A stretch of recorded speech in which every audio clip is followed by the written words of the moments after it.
Off the Bench with Jacob Hester and Matt Flynn. Okay, here we go. Where the plays get broken down and science gets denied. Hey, they said I got to come off the bench. Hour 2 of Off the Bench, live from the Raising Cane's studio.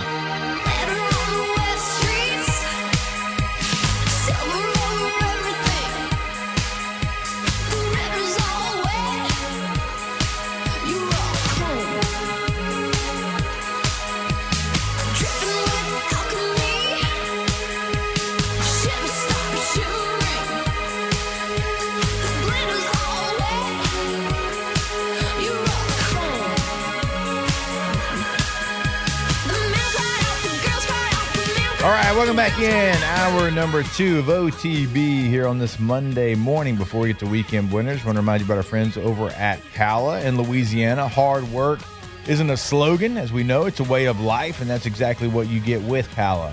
Founded right here in Louisiana, and of course, proudly 100% employee-owned. Pala has been delivering industrial construction, specialty services, and power solutions here in Louisiana since 1973. So, from heavy industrial projects to safety services and advanced specialty applications, their companies serve critical industries across the Gulf Coast and beyond. So when the job demands precision, safety, and experience, we always talk about it, Pala delivers every single time.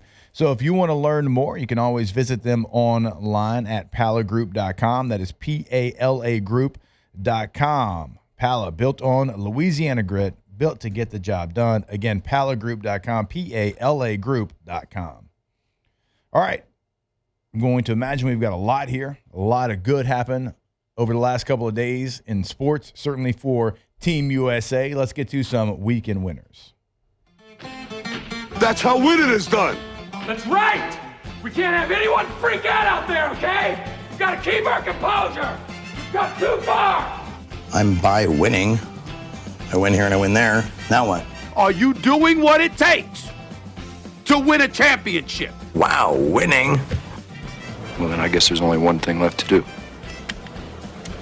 What's that? Win the whole thing. All right, my first weekend winner is the Hughes family. So on Wednesday, Quinn Hughes scores the OT goal to send the U.S. to the semifinals. On Thursday, Ellen Hughes wins gold with the women's U.S. hockey team. And on Friday, Jack Hughes scores 2 goals to help send the U.S. to the finals. And then, of course, we know how it ended for the Hughes family there in overtime in Italy. So pretty decent run for the Hughes family there when it comes to achievements on the ice in Italy. You got some brothers, you got a sister. Pretty good genes there for the old Hughes family. Yeah, and their mother played for the women's team, coached as well. Yeah. Assuming their father played. Yeah. I think you mentioned it earlier, too, Taylor. His father coached, I believe. Is that right? Yeah, he coached like NHL. He was in Toronto for a little bit and all that. So they like hockey in that family, is what you're saying? Yeah. And they're pretty good at it? They're pretty decent at it. A couple of gold medals coming home. Yeah, and they're decently impactful, I think, in those games. Fantastic. Well, let's stick on the ice. Let's stick with hockey for my first weekend winner. I'm just going to give this winner to the whole U.S. men's hockey team. Not just what they did during the game, but it was certainly I'm giving it to what they did after the game. American hockey player Johnny Gaudreau. Gaudreau? Gaudreau. Yeah, you're saying it like a Louisiana I know. I wanted to say Gaudreau. Passed away last year due to getting hit on a bicycle, actually, for a drunk driver. Yeah. Well, after the game, Zach Werenski and Dylan Larkin had the idea that they would go and bring their family onto the ice. And so they went out and they got the children, brought them on there, and honored the late Johnny Gaudreau. And took this team picture, which is awesome. So that right there will bring a tear to a glass eye, no doubt. Honoring their a lot of the players on the team, their former teammate, certainly a guy that would have been on the team potentially. And so they shared the moment, shared the spotlight in just getting these gold medals. They thought of the bigger picture, thought of family, and weekend winner for them. Yeah, that's super probably like the most emotional moment of the weekend. Like winning is great, obviously, also super emotional, but to bring like your teammates' kids out, hold up his jersey, and just super sad, tragic way to like young. Yeah. His brother was there too, and they both passed away. It's just terrible. I know. They said they wanted to bring the whole family out there, but they couldn't. The gate was a little bit difficult to get. Yeah. So just the get the adults kids. in, so get the kids. The Kachuk, that's how you say it? Yeah. Kachuk brothers, class acts. Love them. Yep. They're great. Oh, those guys. And who's the other Those captain? guys would fight anybody Yeah. that I you know. threw in front of them, too. I don't care. Come on, Olympics. Let's let fights happen in the Olympics. So we were thinking about this on Friday. Do the women hockey teams, do they fight too? Oh yeah. They get down? They get Yeah, after they it. get I like it. they get after it. Hell yeah. I wonder how much you got to practice that, because it's not like a regular fight. This is Like, like I'm grabbing you gotta- your jersey and I'm You got to time your jersey toe. with the punch. Yeah. That's got to be hard to do. probably. Got to practice that a lot. I mean, I wonder how much time for some of those guys have spent on the ice fighting technique. Yeah, like I would take some boxing classes. At some point, on you the just got to learn side. by experience. If you're going to be an Yeah. enforcer, you got to go out there and, like, you better have some, That's right. some But training. but like with regular boots on in a street fight, it's a lot different. It's a lot different strategy there. Yeah. It might not be great there. Yeah. If you can get the timing between the jersey pull and the punch, you got something. It's like the old pass rush move, the push-pull. I got a couple weekend losers. Yeah. Absolutely. And maybe we go. just like losers. Hunter Hess, do y'all remember him?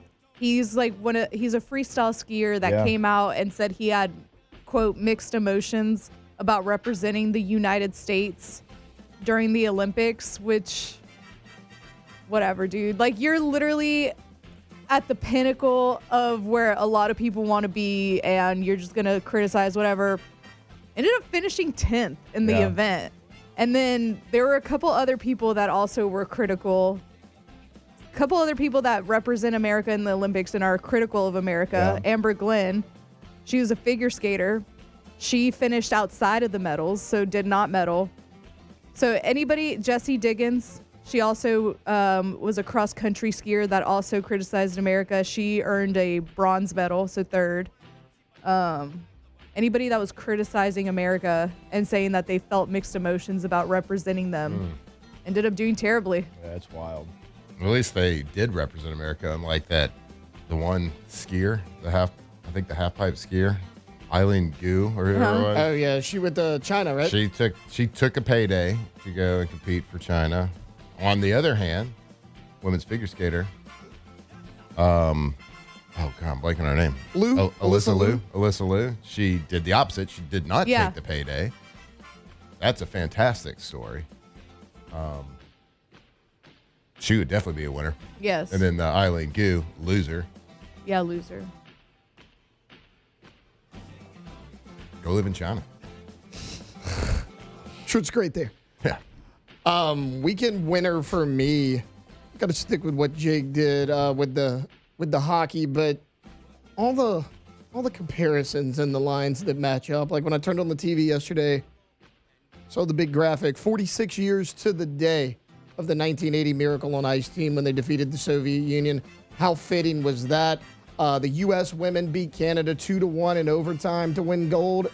The men did the exact same thing. And Jake mentioned the Hughes family. I want to mention Brock Nelson here real quick. So Brock Nelson wins gold on the team yesterday. His uncle, or his great uncle, was on the 1956 U.S. hockey team. His other great uncle won the gold in 1960. Yep. And his uncle Dave Christian was on the 1980 Miracle on Ice hockey team. So every single gold medal that the U.S. has ever won in hockey, someone in Brock Nelson's family has been on that roster. That's So that pretty is a good. really cool thing to see from them. That is a hockey family if I have ever seen one. So shout out to Brock Nelson and the Christian family. Yeah, that was incredible. And again, like for it to be to the day that Lake Placid happened, that's even more incredible. And last thing on hockey, the White House tweeting out the eagle on top of the goose. Oh, it's fantastic. It's pretty good. quote tweeting. Wait, they're quote tweeting Justin Trudeau, right? I think Trudeau's saying you can't take our country and you can't take our game. Yeah. Not going to take our country and not take our sport. Sorry. Great. Bald eagle. You know we love pettiness here on OTB. Weekend winner for me. So I'm going to go to LSU women's basketball beating Missouri a bazillion to 55. It was 108 to 55. LSU basketball just dominated the game. So like that in itself, that's an impressive win the way they did it. But even more impressive, and I haven't had a chance to be here last week. Obviously, we were out. The Ole Miss victory for LSU women's basketball on the road, that was as impressive as a victory as you will see. Now, Ole Miss is a good basketball team. They're a top 20 basketball team, right? It's not the fact that you got to win against them. It's the fact that you outscored them 24-7 in the fourth quarter. You did not allow a field goal in the fourth quarter. The entire quarter, you shut them down. You locked them up on defense. Your stars shine bright on offense, and you went out there and you stole that game because Ole Miss had a big lead, right? It looked like they were going to pull away a couple of different times. You didn't allow them to pull away. You stayed in the game. You took their best shots. You were still standing tall, and then you became the aggressor. You started counterpunching out of your corner, and then you beat them. And again, outscoring them 24-7 in the fourth quarter. I thought it was an incredible game. One of those games that you can kind of look back on, depending on where LSU season ends up, and say that was one of the defining moments of their season. Again, this is an Ole Miss team that 21-8 on the year now, but at that time, you know, I think they were 21-6 going into that game, and so that was a good team. That was a team that at that time was 8-4 in the league, just like you were 8-4 in the league. Had the same record. So to go on the road, to be down multiple times, and you don't think Ole Miss, after what's happened over the last couple of months between LSU and Ole Miss, wanted that game? That's the biggest crowd that they've had, I believe, ever. I think it's the biggest crowd they've ever had for a women's basketball. Stephen A. Smith took a private jet to Oxford to go watch the game. Coach Yo called out the fans, and so they showed up. And then, you know, there was some bitterness to LSU after LSU was victorious there. But what a game it was for LSU women's basketball. They get the dub, 78-70, weekend winner.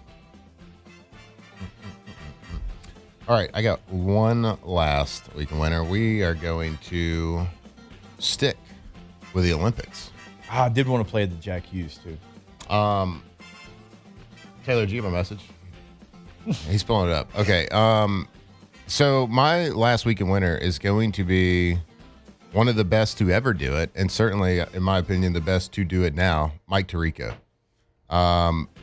His voice and the way he interacts with interviews and the way he can just sit there and wax poetically about all sports and in detail about everything. The best to do it, and he had a fantastic sign-off to the Olympics last night. We're going to play it right here.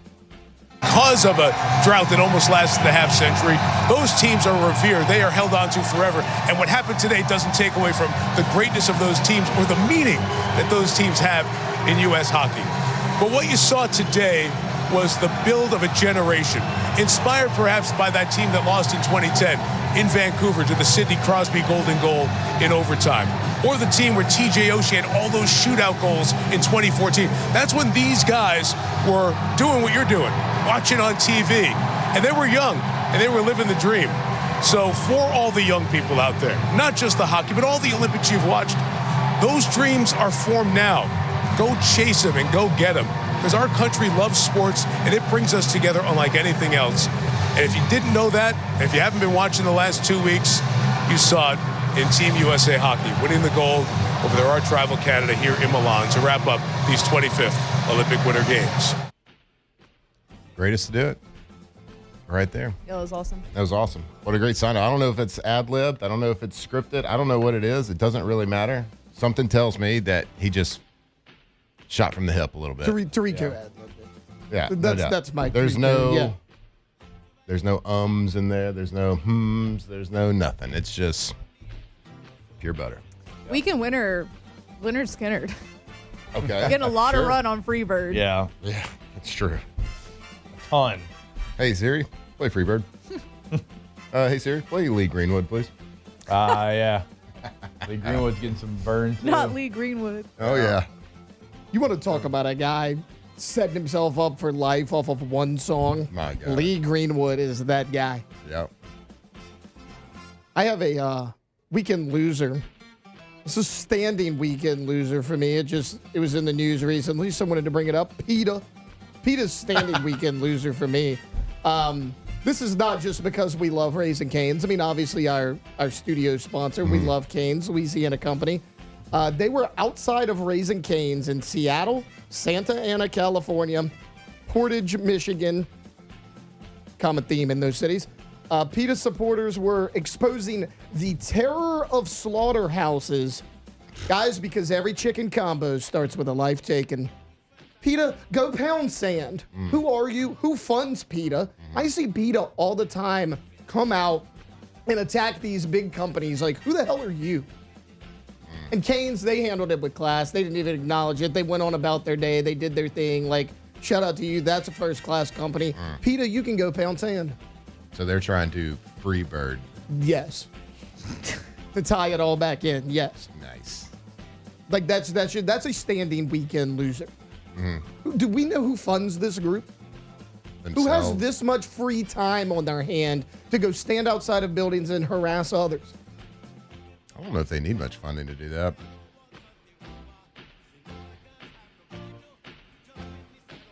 Yeah, they're losers. I didn't even see that story. Now I got to go look it up. Love it, chicken tendy. Yeah. Love a tendy. Love Cane's. You mean to tell me none of I the think there's only PETA 2 tenders per bird, too. none of the people out there eat chicken at all? I find that hard to believe. Yeah, come on. Really hard to believe. A lot of people in this world. You gotta feed them. You just got too much free time on your hands. Thank Nothing better to do. All right. Any more weekend winners or losers? Going once, going twice. Sold. All right. We'll come back. Let's talk a little NFL draft. Let's talk a little combine. I'm headed there tonight. Looking forward to being there, checking out all the potential newest New Orleans Saints, and we'll break it all down when we come back here on OTB. Off the bench. All right, go to trashrangers.com. Once you go there, sign up for residential, commercial service. You can sign up for roll-off dumpsters, 3 different sizes to choose from. You give them a call, 225-612-2477, and say, hey, here's what I've got going on at my home. Here's the project size of my work, wherever it might be. And they're going to make sure you have the right size dumpster every single time. Now, don't forget about the new sanitation department as well. Portable toilets, ADA units to septic service. They've got you covered there as well. So many different things that Trash Ranger is going to be able to help you out with a commercial, residential, roll-off dumpster, sanitation department. It's all right there on the homepage, trashrangers.com. So I go to trashrangers.com. Trash Rangers, the most reliable trash pickup or waste pickup service in Louisiana. Whether, like Jake said, whether it's residential, commercial, it does not matter. We see those big red dumpsters flying around the interstate, flying around the roads all over the greater Baton Rouge area. So go check them out, trashrangers.com.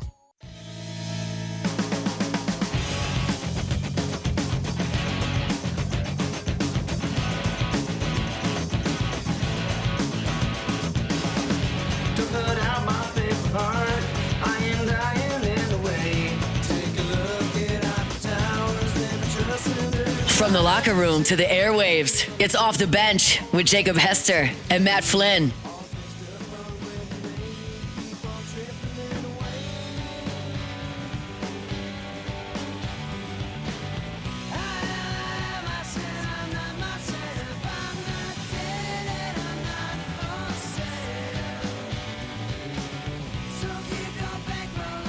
All right, welcome back in OTB here on this Monday morning.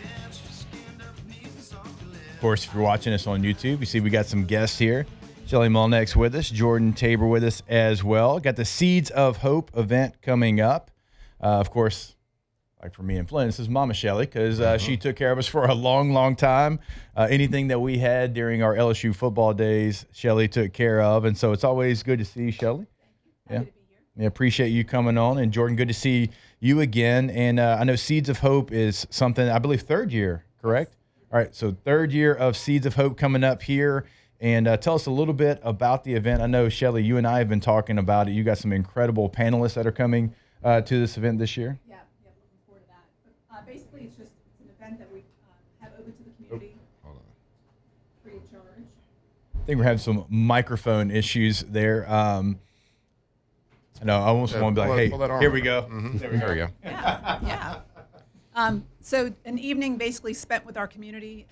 Got a lot of guests that are going to be there. Our newest guest this year is John Foster. He's going to be singing us some music. Nice. Yeah. But really wanted to get together a bunch of people who I felt would be impactful in the community to be able to share their stories about mental health and their experiences with mental health, just to be able to normalize those conversations. And Jordan, I know we had you on a year ago. Kind of just remind our listeners kind of how you got involved with Seeds of Hope. Sure. So Planting Seeds of Hope is Rain Will Bring Flowers. It's our signature event. Rain Will Bring Flowers is a youth suicide prevention nonprofit that was stood up in response to the loss of my son, Owen. We lost Owen back in April of 2023. And, whenever I speak, I just always share that Owen was widely popular. He was never bullied. He excelled in athletics. He was starting on both sides of the ball at St. Michael High School as a sophomore. He did okay in school. And he came from a home where he was loved and supported in every way, a home with resources and a home grounded in faith. And so I just say that so that your readers understand that, if a kid like Owen could fall victim to suicide, then I feel like all of our youth is at risk. And that was really the genesis of the foundation and also the creation of Planting Seeds of Hope. The challenges of mental health, and I know, Shelley, you deal with it a lot over at LSU, that for not just people and athletes in college, but kids of all ages that can fall victim or suffer from mental health. So it's such a great thing that you're doing to start. And I want to know, Shelley, how did LSU kind of get involved with the Planting Seeds of Hope? Because I see it's Joe Burrow Foundation, the L Club's involved with it. That's LSU athletics. Where was the kind of the chemistry that brought everything together here? Yeah, a random phone call that Really? came in. Yeah, I've been known to take a couple random phone calls a year, and literally, I think he was someone had recommended that he reach out to me. I think he and I don't. Deacon Dan. Okay, all right. Dan Bourne. There we go. Oh yeah. Yeah. I think that I probably had a reputation of being interested in this space, obviously, and had gone back to get an additional counseling degree, and I'm motivated by the loss that we've had within LSU football. Had a couple student athletes that we lost that I was working with at the time. I've always kind of carried the torch for them and the work that I've done. And when I got the phone call and heard the story, I immediately kind of figured we needed to be on board with this. This is a kid who liked LSU. I mean, it really kind of came down to Jordan being persistent, although I don't think he even needed to be that persistent. Came to the office, we talked. And his son's story was exactly like the story that I've had in the training room 10,000 times. I mean, parents don't really know what's going on. Kids don't really know what's going on in their own heads. It's kind of scary. And for me, it was just going to be an opportunity to be able to, share experiences, which I think is really important. And this is an event that's going to be actually tomorrow. It's going to be 6 p.m. inside of the PMEX. It's going to be hosted by Ryan Clark. Clyde Edwards-Helaire is going to be a part of it. John Foster is going to be a part of it as well. So, Shelley, if someone wants to attend this event, is it too late? Can they go ahead? Can they still get tickets? Can they still be a part of it? Yeah, 100%. So no tickets necessary. There's a place where you can sign up, but if you can't get to your computer, it's not a problem. We would encourage anyone and everyone, if you're sitting around and saying, that's not me, I don't really need to go to this thing, and you're sitting around tomorrow night, you need to get in your car, walk over if you're on the campus, and come. It's free food for 2,500 people. It's free T-shirts for 2,000 people. It's top class people that are going to be there in terms of performing and hosting. It's always been a really incredible, inspirational event. I've really had never heard anyone leave say, gee, like that was a really downer. That was a Debbie Downer kind of place. And this is an inspirational night, and it really will allow conversations to happen within families and teams. And if I'm assuming that if you can't make it, I'm assuming there's a place that they can go to kind of get involved. Absolutely. If they can't make it. Absolutely. If you're unable to make it, which I strongly encourage that you do, you can always go to rainwillbringflowers.org stay in touch with our mission and the impact that we're having in the community. Jordan, what does it mean for you to see like Shelley and LSU kind of, get behind all of this, and now you're going to have an event inside the PMAC to bring awareness with somebody hosting it like a Ryan Clark, who's out on the national scene, Clyde Edwards-Helaire, who's, Clyde very publicly has been through, his own struggles, obviously, and to have them there supporting this event. It's amazing. I mean, it really is amazing, and it truly takes a village. And, I always speak with my wife, Lisa, about, where we would be or where we wouldn't be without LSU athletics and Shelley. Shelley has the connections with these high-profile athletes that make this event a possibility. And, having John Foster here to sing a couple of songs and do the national anthem. Things are just coming together through a lot of hard work and relationships with LSU athletics. And Matt and I both, obviously, like I said, Shelley's certainly been a big part of our lives, and certainly once we got to LSU, because, and I think Matt, you'll back me up on this, when you get to campus, you think you got it figured out, and then you realize, I left home, I'm by myself. I don't really know anybody. I got to be good at football or whatever sport you're playing. I've got to do a lot of things. And people like Shelley and Jack and Bear at the time, obviously big parts of real world hits you real fast. Yes, big parts of our transition, because there was a lot of times where it's like, oh man, can I do this? What am I doing? A lot of questions enter your head. Yeah, that was it's certainly any transition. Like we said, not just for college athletes or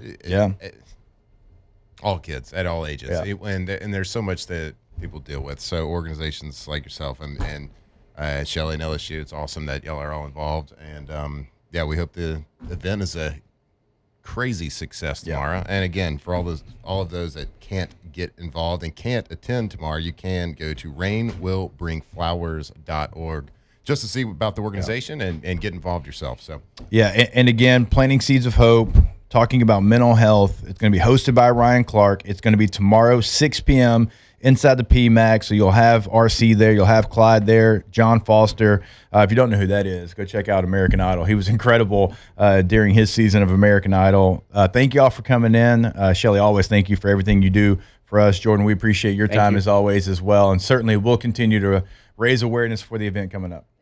Thanks, guys. Absolutely. Right, thank you. All right, we will step away. More OTB when we come back here live from the Raising Cane studio. Off the bench. All right, go to centralplumbing.org today. If you've got any kind of issue, if you've got an emergency, always remember they can be your one-stop solution. It's not only in Central and the entire greater Baton Rouge area. We are talking to you. 225-500-0774, 24/7, 365, weekend, holiday, game day number. They'll always be there for you. If you're looking to remodel your home or business, they can do that for you as well. Nothing too big, nothing too small. In the entire greater Baton Rouge area, centralplumbing.org. So I go to centralplumbing.org for any plumbing need. And I've told you from experience, my own experience, residential, commercial, it does not matter. They can water lines, gas lines, there is no job too big, too small, whatever it is, and 24/7 emergency service. So if you ever have an issue, doesn't matter. Doesn't matter what's happening, what time of the day it is, what day of the year it is, they can come fix up. The Payne family's been doing it a long time. They are the experts in the greater Baton Rouge area. Again, go to centralplumbing.org today. Go check them out, centralplumbing.com.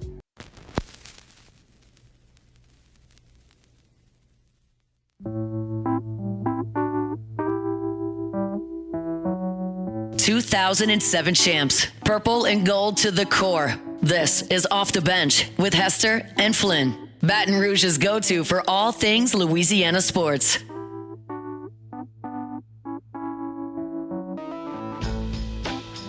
All right, welcome back in OTB here on this Monday morning. Busy Monday morning here in the Raising Cane studio.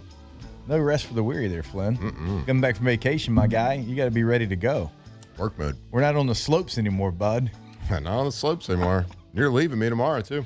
That I am. Got to go to Indy for the week. I'm going to join you here and there. Yeah, like you did at the Super Bowl. I don't know if it's going to be – I did twice. Hey, you could have been to the Super Bowl. You didn't want to go to said Super Bowl. That's not accurate at all. A little bit, though. No, a little bit. I didn't want to do radio at 5 in the morning. Exactly. A little bit. Sort of. kind of. I don't know. Maybe. I don't know where he's coming up with this. I think there's like a middle ground here that we can find. I think it's like the schedule, but also you didn't want to go. That's true. So That's true. No, God loves California. we could have really made the schedule work though if you really loves wanted California. it to. Anyways, Will Helmers, our guest here in studio. Louisiana loaded, got some big things going on as always. Of course, former LSU baseball player, so here to talk some baseball as well. But I saw my man, boots on the ground at Mardi Gras. Oh, buddy. How'd that go? Fantastic. Couldn't have been better. I love me some Mardi Gras from New Orleans. Yep. So obviously hit New Orleans. Then we went down to Thibodaux. Oh, man. I've never been to Thibodaux for Mardi Gras. Man, Sunday in Thibodaux is just a little different. I'm telling you what. Heard is good. I'm telling you what. Everybody walks down. Have you done that before? Or is that your first time? That was my first time. Okay, First yeah. Thibodaux Mardi Gras. And then I hit, did some culture stuff, Church Point, Eunice, Mamou. Yeah. All that, section of Louisiana. So it's cool to see all the different cultures of Louisiana. So what stuck out? Was that you have a highlight from? Oh, Thibodaux Sunday in Thibodaux was. So what makes it different? So you were in New Orleans, where it's the heart of everything, so but then you go. Which you've been to, I'm sure, 100 times. I've been to New Orleans Mardi Gras my whole life.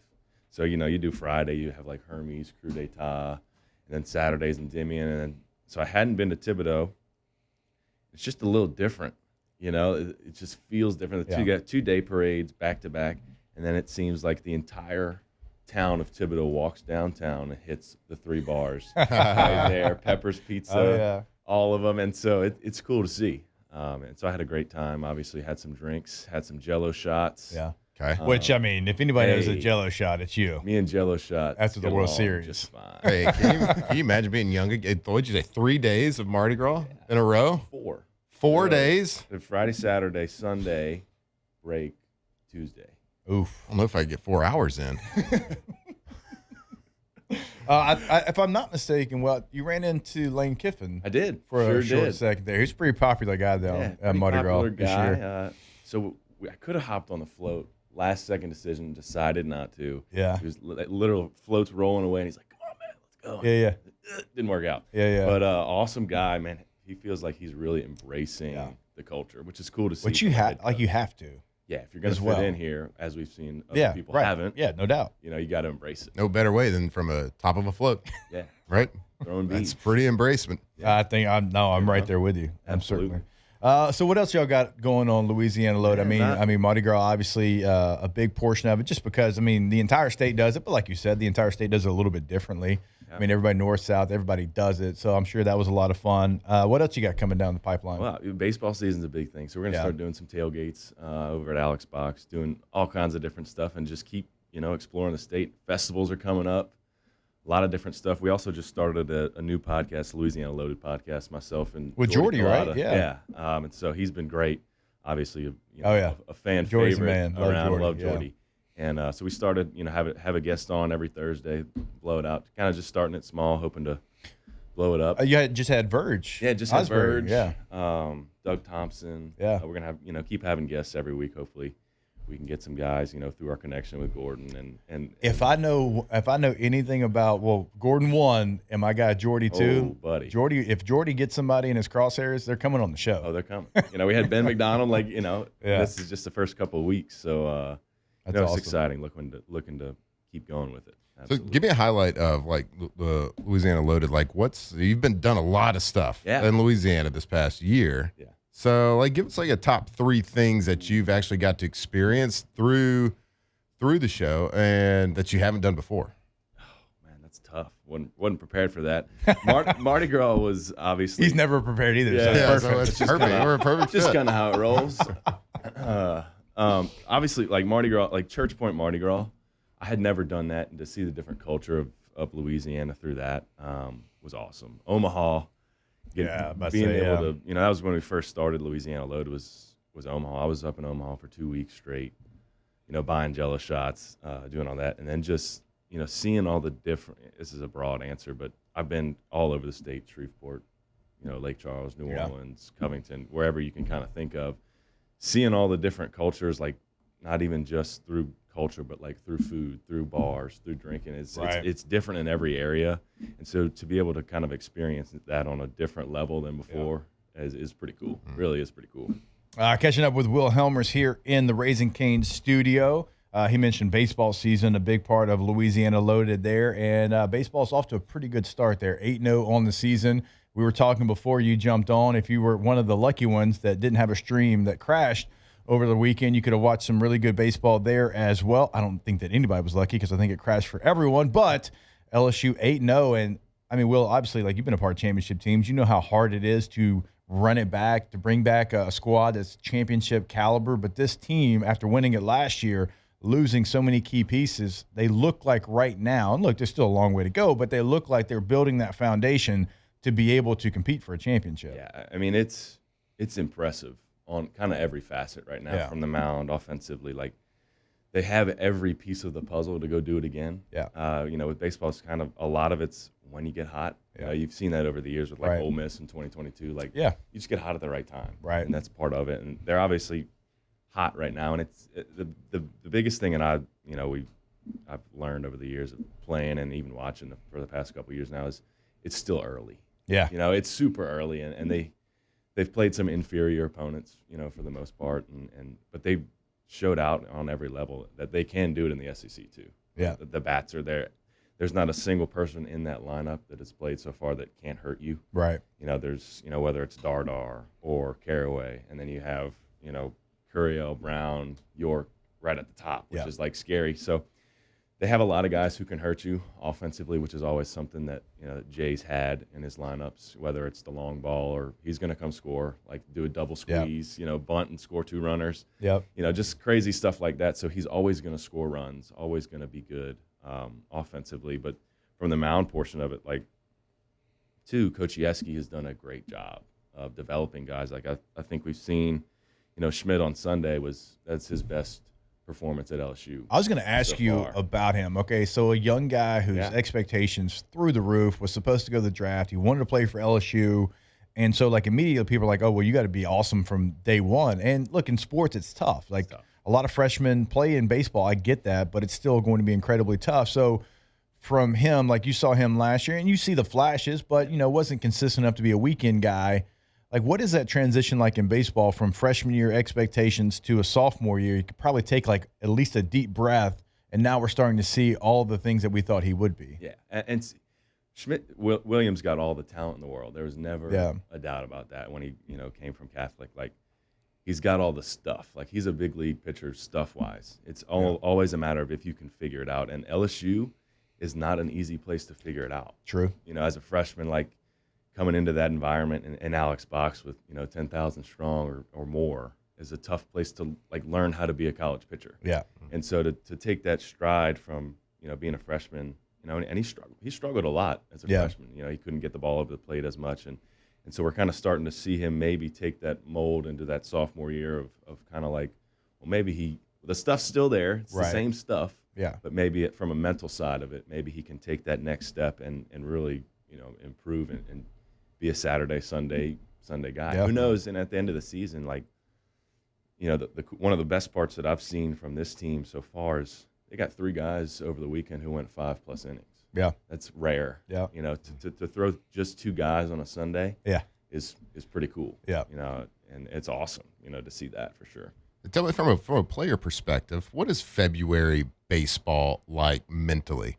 Just because you know the coaches are constantly evaluating. You know that you're not an SEC play. You know that you're not, you know, this is not win or go home, whatever it is. So you got to get hot at the right times, just like you said.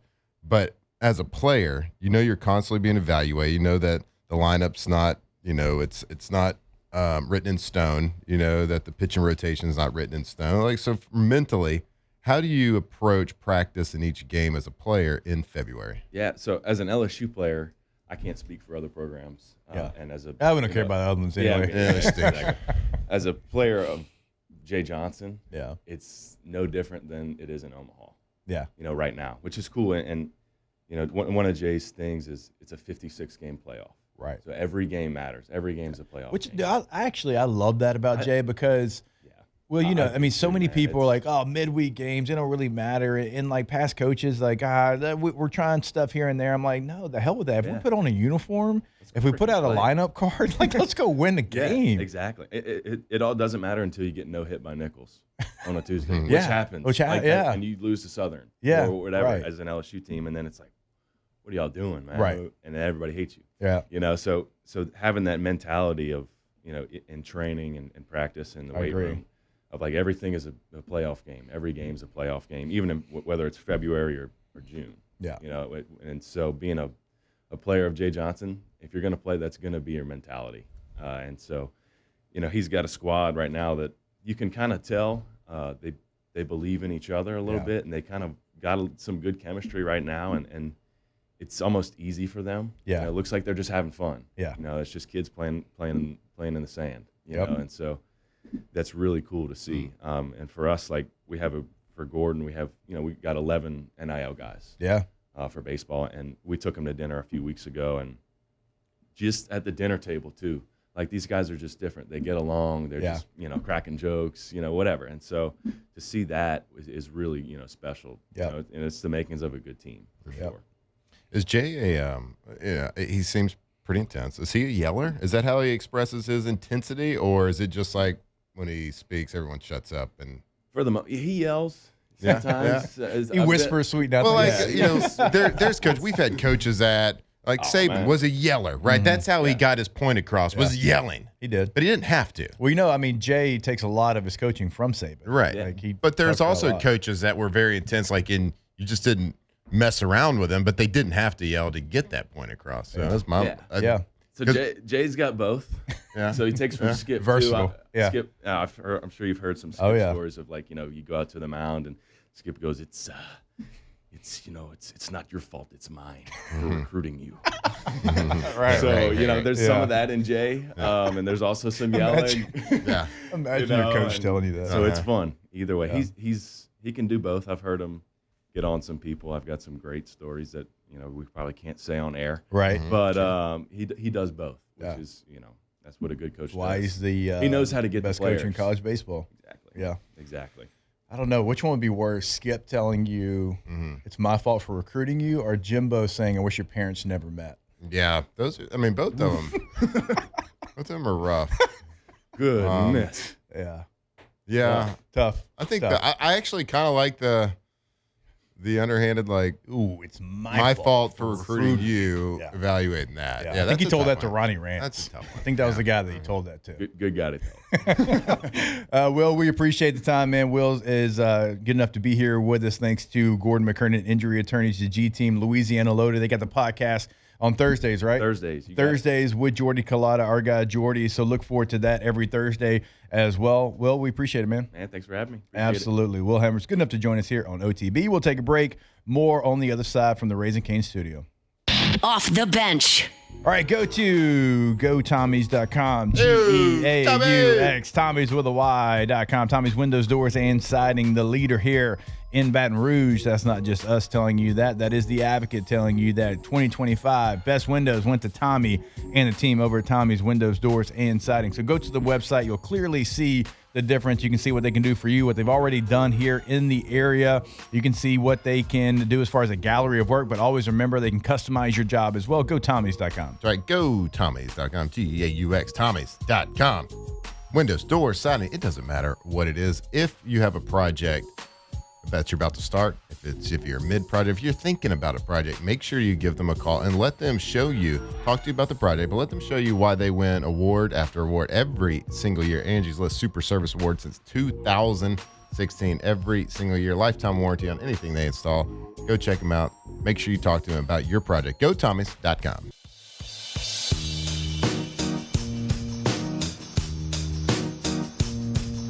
Tigers turn talkers. This is Off the Bench. I ain't happy. I'm feeling glad I got sunshine in a bag. I'm useless, but not for long. The future is coming on. I ain't happy. I'm feeling glad I got sunshine in a bag. I'm useless, but not for long. The future is Hello. coming on. It's coming Hey, on. what's up? It's coming. That was a quick hour. That was quick. Had a lot of guests, great guests. Shout out to Will for coming. Shout out to Shelley, Jordan. Yep. RainbowBringFlowers.org. That's a cool event. Planting Seeds of Hope. gosh, I was trying to find a way to MC the event. Then I had the combine pop up. But I believe Dixon McMakin stepping in, going to do a great job. Voice of Tiger Stadium. The RC is going to be there. Clyde Edwards-Helaire is going to be there. Going to be a great event. That's right. Again, yeah, y'all go get involved. If you can make it, do it.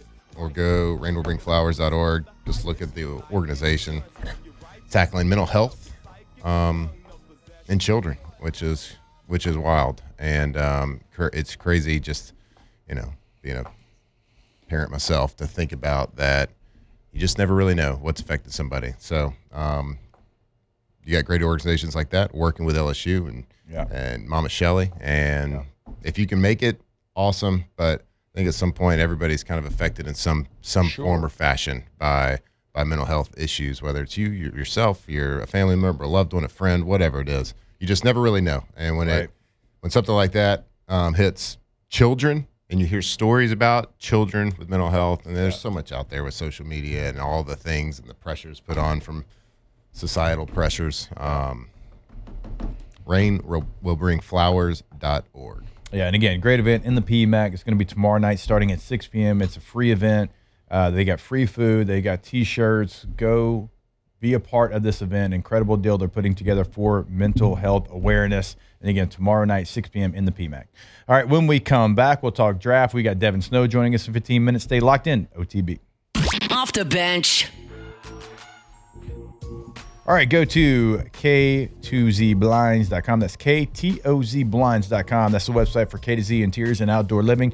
They've been in the game since 2004. 225-777-9111 is the number to get in contact with them. But go to the website, because when you go there, you'll see what Brandon Barton and the team can do for you.